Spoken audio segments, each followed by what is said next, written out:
MMAWeekly.com, Damon Martin here with George Sotiropoulos. George, you've been on such a great streak lately. You get another big fight. What did you think when the UFC called and offered you Joe Lauzon? I thought it was great. He's got a good record. He's 6-2 in the UFC. A lot of finishes. He's a hard worker. He's dedicated. He's capable. Why not?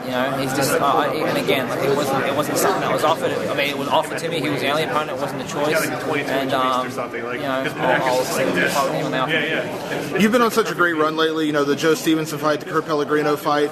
Is it finally just you getting the chance to shine and be seen on TV and things like that? Do you feel like you've always been that level, or has something changed with training or your mindset, as you go into fights now?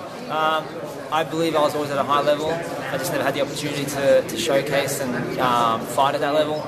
And it just, it was just a long road for me to get here, and I just think it made me all that much better. Talk about your training with Eddie Bravo and the evolution of the rubber guard in your game. Some fighters use it, some fighters don't. Where do you fall in that as far as using it, and how effective do you feel like it has been for you? I'm a pretty active practitioner of the rubber guard and Eddie's 10th overall system, and I'm working on it quite a lot, along with the regular traditional jiu-jitsu that I've been doing. But I really think it's the future of jiu-jitsu in MMA and ground fighting. And I really, like I said, it's definitely going to be the future. To not add those elements and techniques to your toolkit would be putting yourself at a handicap.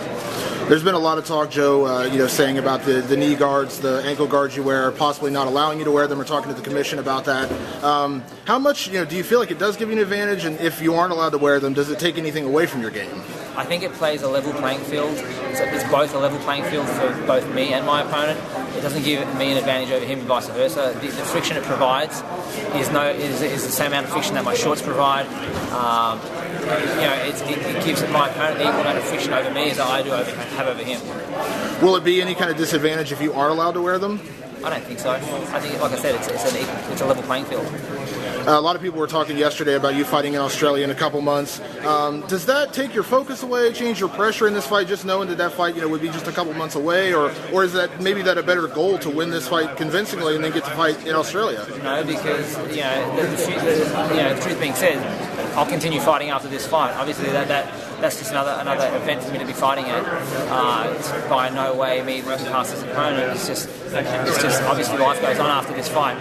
Saturday's not the end of my life. It's just another destination. It's just another mark on the road. It's just one of many fights to happen in the future. So, that question's been asked me by a lot of people. Obviously, I'm one of the main guys for that market. So, obviously, it's going to turn me in. And naturally, I'm going to accept it. Joe is traditionally known as a very, very fast starter in his fights, especially the first round. Is that something you looked at and prepared for specifically for Joe? I prepare for everything in my fights, and that's obviously one of the things that I prepare for. So, I would say yes. Beyond the Australia fight, people have kind of pegged you as being a contender in this division, getting towards the title. Where do you feel like you fall right now in a win here? Where do you feel like that puts you? I really don't know, but I think I'm making a good case for whatever it is that people think I make a case for. Thanks, George. Thanks.